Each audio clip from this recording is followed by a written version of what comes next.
And now, Drew Hinesley with News Channel 12 Sports.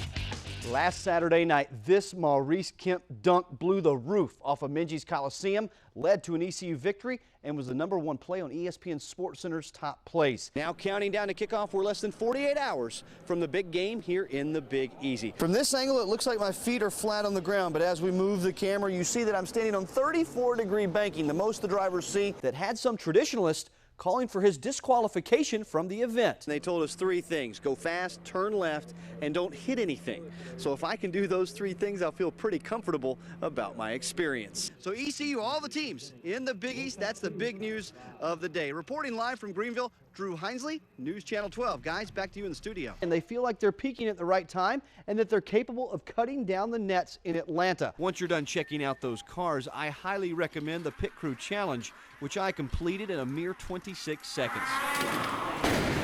So now we know who's going to play for the ACC Championship here tomorrow afternoon, the Hurricanes and the Tar Heels. The basketball, football, and baseball teams were all playing at the same time. I will get 0 Final Four teams right, while my wife will get 3.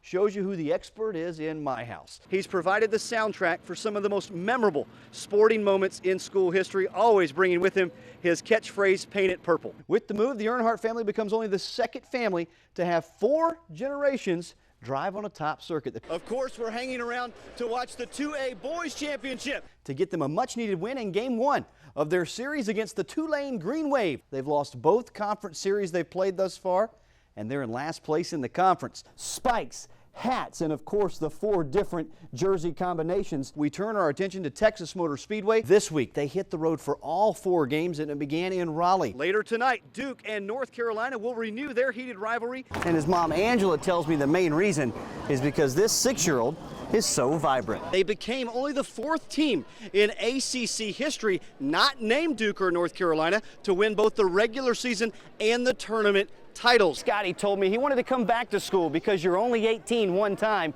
and he did not want to miss out on the excitement of his senior season. I'm only 18 once. You know, high school years you can't get back. Coming up on News Channel 12 at 6, I'll have a preview of tonight's Duke and North Carolina games. From Greensboro, I'm Drew Hinesley. You're watching News Channel 12.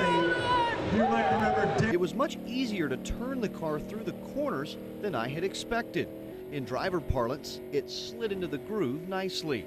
That's all for the moment from Greensboro. John, back to you in the studio. Reporting from the Superdome floor in New Orleans, Drew Hinesley, News Channel 12. Congrats to those ECU Pirates. We'll have a final check of your forecast after the break. You're watching News Channel 12 at 11.